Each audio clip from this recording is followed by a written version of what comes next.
दोस्तों, target with PS Parihar channel में आपका स्वागत है। आइए शुरू करते हैं और देखते हैं कि दैनिक रोजगार समाचार भाग 2 के इस वीडियो में विद्यार्थी जीवन से संबंधित कौन कौन सी सूचनाएं हैं। तो वीडियो को जल्दी से लाइक कर दें, शेयर कर दें और जिन छात्रों ने चैनल को अभी भी सब्सक्राइब न किया हो तो जल्दी से सब्सक्राइब कर लें ताकि आप लोगों को इसी प्रकार की ऑथेंटिक और सॉलिड अपडेट से सबसे पहले मिलती रहें। चलिए शुरू करते हैं और बात करते हैं सबसे पहले बीपीएससी टीआरई 4 की। तो यहाँ पर ये आज ही का समाचार पत्र है जिसमें ये जानकारी दी गई है कि बिहार के शिक्षा मंत्री मिथिलेश तिवारी ने कहा है कि टीआरई 4 शिक्षक नियुक्ति प्रक्रिया का विज्ञापन अगस्त 2026 में जारी किया जाए। और आगे लिखा हुआ है कि उन्होंने बताया कि टीआरई 4 के तहत 20,000 से अधिक पदों पर नियुक्ति की जाएगी। शिक्षा मंत्री ने कहा कि बीपीएससी ने तैयारी पूरी कर ली है। विभाग का लक्ष्य 27 जुलाई यानी आज अधियाचना भेजने का है और अधियाचना मिलने बाद बीपीएससी विज्ञापन जल्द जारी कर देगा। मंत्री ने कहा कि राज्य सरकार पहले ही अगले 5 वर्षों में 1 लाख शिक्षकों की बहाली की योजना घोषित कर चुकी है, जिसके तहत हर वर्ष 20,000 शिक्षकों की नियुक्ति का लक्ष्य रखा गया है। वहीं शिक्षा मंत्री ने कहा कि विद्यालयों में लाइब्रेरियन की नियुक्ति और ट्रांसफर को लेकर के भी अगले सप्ताह निर्णय लिया जाएगा। इसके बाद में अगली सूचना है पीसीएस को लेकर के। यहाँ पर देख सकते हैं लिखा हुआ पीसीएस आज पेपर में नहीं है, सारी चीज़ें पेपर में नहीं होती हैं, इसीलिए मेरा चैनल है। और पीसीएस में आज 2 केस की सुनवाई होनी है। एक केस माइग्रेशन के मेमोरेंडम को जिसमें चुनौती दी गई है कि उत्तर प्रदेश लोक सेवा आयोग का मेमोरेंडम ही गलत है 2019 का, जिसमें उत्तर प्रदेश लोक सेवा आयोग की एक कमेटी बनी थी और कमेटी ने यह कहा था कि आरक्षण जो है केवल अंतिम मेरिट में दिया जाएगा, फाइनल सिलेक्शन के समय दिया जाएगा, लेकिन उसके पहले जितने भी चरण होंगे उसमें विद्यार्थी अपनी ही कैटेगरी में रहेंगे। अपनी कैटेगरी से दूसरी कैटेगरी में विद्यार्थी माइग्रेट नहीं कर सकते, चाहे जितने ज़्यादा नंबर हों। और यही कारण है कि ओबीसी का जो कट ऑफ है या ईडब्ल्यूएस का कट ऑफ है वो आजकल प्रीलिम्स में जनरल से ज़्यादा जा रहा है। इसी मेमोरेंडम को चुनौती दी गई है कोर्ट में। तो आज देखते हैं क्या होता है। और एक और केस है सीएम फेलोशिप योजना। सीएम फेलोशिप योजना की भी आज फाइनल सुनवाई हो सकती है, चूंकि पीसीएस का आज आवेदन का लास्ट डेट है। तो पीसीएस में विद्यार्थियों को यह कहना कि जो सीएम फेलोशिप योजना के तहत जो भारांक देने की बात की गई है कि हर वर्ष जितने साल का अनुभव होगा उस हिसाब से इनको भारांक दिया जाएगा मुख्य परीक्षा में और उसके बाद में इनका सिलेक्शन होगा। तो विद्यार्थियों का कहना है कि ये जो मेहनत कश विद्यार्थी मेरिट के आधार पर जो सोचते हैं कि सिलेक्शन होगा, ये उनके साथ में अन्याय है। सीएम फेलोशिप के तहत किसकी नियुक्ति होती है, कौन कहाँ से आते हैं, तो ये बेईमानी है और इतनी बड़ी प्रतियोगिता में इस तरीके से भारांक नहीं देना चाहिए, ये अन्याय है। तो इसी को लेकर के आज चुनौती दी गई है। उम्मीद जताई जा रही है कि आज इस पर अंतिम सुनवाई हो सकती है और इस पर निर्णय भी आ सकता है। तो जो भी चीज़ें रहेंगी मेरे चैनल के द्वारा आप लोगों को इसके बारे में स्पष्ट जानकारी दे दी जाए। तो आप लोग देखते रहिएगा और वीडियो को लाइक कर दिया करें सभी विद्यार्थी। हर वीडियो को लाइक करना है और रोज़ लाइक करना है। अब बात करते हैं पेपर लीक की। पेपर लीक पर प्रहार के लिए टास्क फोर्स बनाई। प्रधानमंत्री नरेंद्र मोदी ने कल इसका ऐलान किया। कल उन्होंने इंस्टाग्राम में एक वीडियो भी अपलोड किया था। नंदन नीलेकणी होंगे अध्यक्ष और परीक्षा प्रणाली में आधुनिक तकनीकी पर जोर दिया जाएगा। पेपर लीक संशोधन बिल में 10 साल तक की कैद का प्रावधान किया गया है। और जो ये टीम बनाई गई टास्क फोर्स, उसमें कौन कौन से लोग हैं उनके बारे में जानकारी दी गई है। नंदन नीलेकणी प्रौद्योगिकी विशेषज्ञ हैं, आधार के भी सीईओ थे। डॉक्टर एस सोमनाथ ये पूर्व अध्यक्ष हैं इसरो के। तपन डेका पूर्व निदेशक आईबी के हैं। बी कॉम कोटी हैं, निदेशक हैं आईआईटी मद्रास के। अनीता करवाल पूर्व शिक्षा सचिव हैं और अमृतलाल मीणा लॉजिस्टिक्स विशेषज्ञ हैं। इसमें लिखा हुआ है कि प्रधानमंत्री नरेंद्र मोदी ने परीक्षा सुधार के लिए high power task force committee गठित करने का ऐलान किया है। इसमें 6 सदस्य होंगी। इन्फोसिस के को फाउंडर नंदन नीलेकणी अध्यक्ष बनाए गए हैं। ये विशेषज्ञ समूह विशेष रूप से प्रौद्योगिकी आधारित परीक्षा प्रणाली और संरचनात्मक सुधारों पर काम करेगा। प्रधानमंत्री ने एक वीडियो संदेश जारी करके कहा है कि छात्रों के भविष्य के लिए सरकार लगातार कदम उठा रही है। जिन्होंने छात्रों के भविष्य के साथ में खिलवाड़ किया वे जेलों में चल रहे हैं और इसके लिए वो कठोर कानून भी ला रहे हैं। इसको लेकर के अन्य समाचार पत्रों में भी जानकारी दी गई है, जिसे आप लोग यहाँ पर ये देख सकते हैं। काकरोच जनता पार्टी के जो अध्यक्ष हैं उनका भी बयान है, शुरुआत अच्छी पर लंबा सफर तय करना है। पंजाब में पेपर लीक का मुद्दा भी उठाएंगे।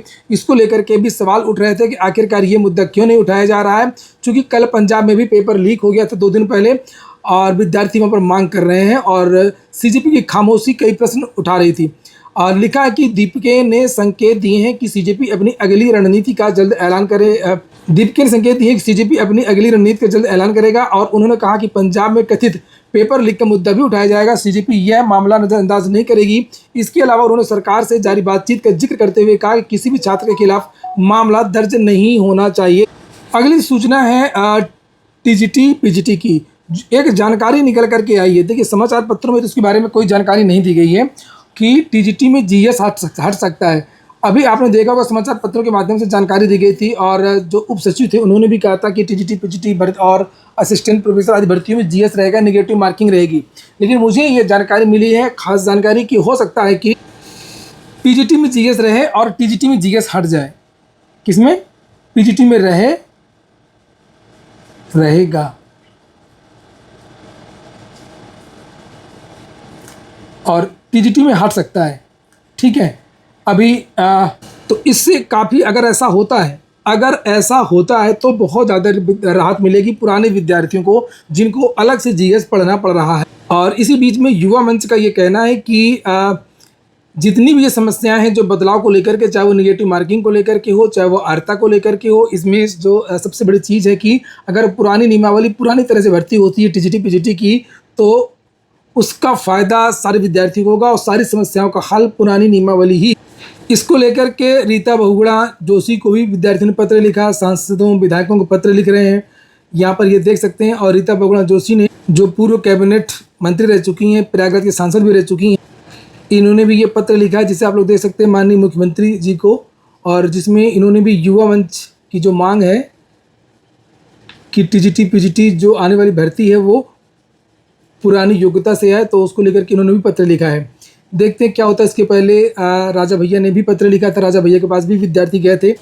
चूँकि जो नई नियमावली है उसमें बहुत सारी समस्याएं हैं, और सबसे बड़ी समस्या जो मैंने यहाँ पर नीचे लिखी है, एकल विषय कॉम्बिनेशन वाले हैं। एकल विषय कॉम्बिनेशन वाले जो विद्यार्थी हैं, इनको झटका लग सकता है, ये वाले विद्यार्थी।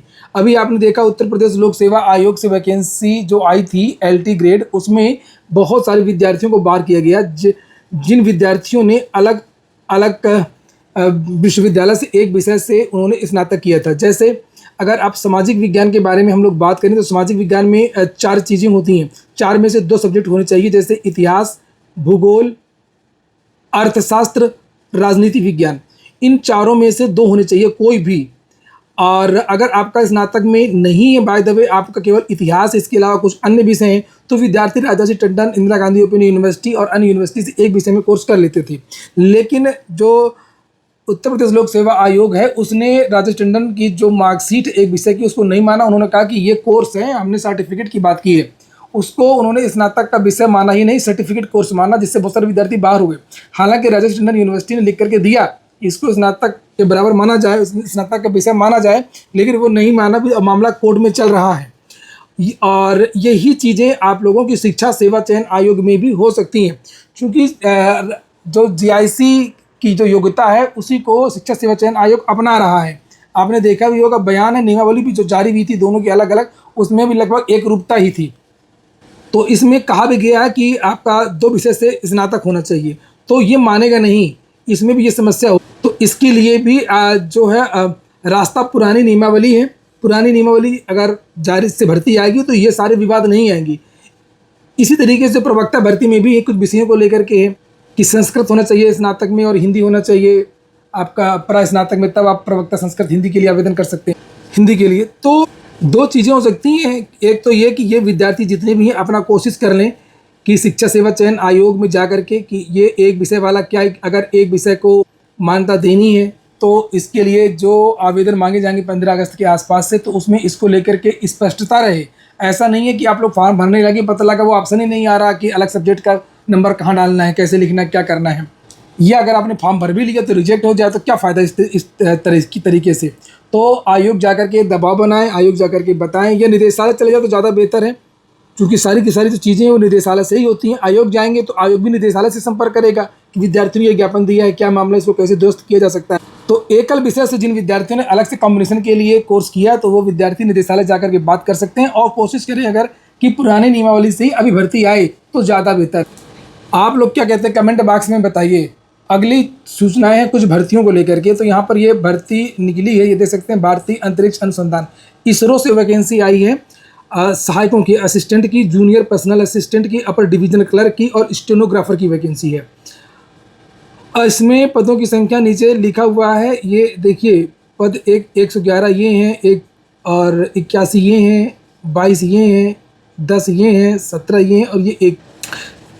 और लिखा भारतीय अंतरिक्ष अनुसंधान अंतरिक्ष विभाग के सेंटर यूनिटें व्यापक स्तर पर समाज के फायदे के लिए और लॉन्च व्हीकल्स और कम्युनिकेशन रिमोट सेंसिंग सैटेलाइट के डिजाइन व निर्माण के लिए उसके बाद उन्हें लॉन्च करने हेतु आत्मनिर्भरता तथा विकास क्षमता को प्राप्त करके राष्ट्र की सेवा के लिए space application space science technology के विकास में अनुसंधान एवं विकास गतिविधियों में कार्यरत हैं।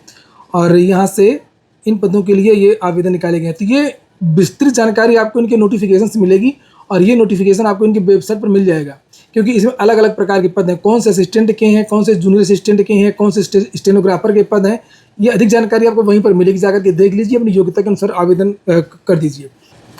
प्रोफेशनल ट्रेनी के 5 पद भरे जाएंगे। राजीव गांधी राष्ट्रीय विमानन विश्वविद्यालय से ये आवेदन मांगे गए हैं। देख लीजिए योग्यता वगैरह। अधिकतम आयु 30 वर्ष रखी गई है। यूनियन बैंक ऑफ इंडिया यानी केवल यूनियन बैंक से निकली है 316 स्पेशलिस्ट ऑफिसर की वैकेंसी है, तो इसको भी आप लोग देख सकते हैं। अलग अलग पदों का विवरण लिखा हुआ, अलग अलग प्रकार के पद हैं। गेट के लिए 14 अगस्त से आवेदन की प्रक्रिया शुरू होगी, इसको लेकर के भी जानकारी दी गई है। लखनऊ यूनिवर्सिटी से भी असिस्टेंट प्रोफेसर आदि की वैकेंसी निकली है कॉन्ट्रेक्चुअल बेसिस पे, तो इसको भी आप लोग देख सकते हैं। असिस्टेंट फोरमैन समेत 444 पदों पर वैकेंसी आई है और इसमें भी विभिन्न प्रकार के पद हैं। जैसे माइनिंग सरदार के 220 पद हैं। नीचे कुछ और पद लिखे हुए, तो आप लोग इसको देख सकते हैं। तो 10 अगस्त तक इसके लिए आप लोग आवेदन कर सकते हैं। रेलवे में अप्रेंटिस के लिए 6777 पदों पर आवेदन मांगे गए हैं। लिखा रेलवे भर्ती सेल ने पूर्वोत्तर सीमांत रेलवे में अप्रेंटिस भर्ती के लिए आवेदन आमंत्रित किए हैं। इसके तहत बिहार, पश्चिम बंगाल, असम में रेलवे की विभिन्न इकाइयों में 6777 पदों पर भर्तियां की जाएंगी। चयनित अभ्यर्थियों को 1 वर्ष का प्रशिक्षण दिया जाएगा। योग्य अभ्यर्थी इन पदों के लिए ऑनलाइन आवेदन कर सकते हैं। आप लोग मेरा टेलीग्राम चैनल ज्वाइन कर लीजिए। टेलीग्राम चैनल में मैं ये सारी कटिंग्स डाल दूंगा, आप लोग इनको विस्तृत पढ़ लीजिएगा कि कहाँ कहाँ से कितने कितने पदों पर ये आवेदन मांगे गए हैं। आज के वीडियो में इतना ही। पूरा वीडियो सुनने के लिए बहुत बहुत धन्यवाद।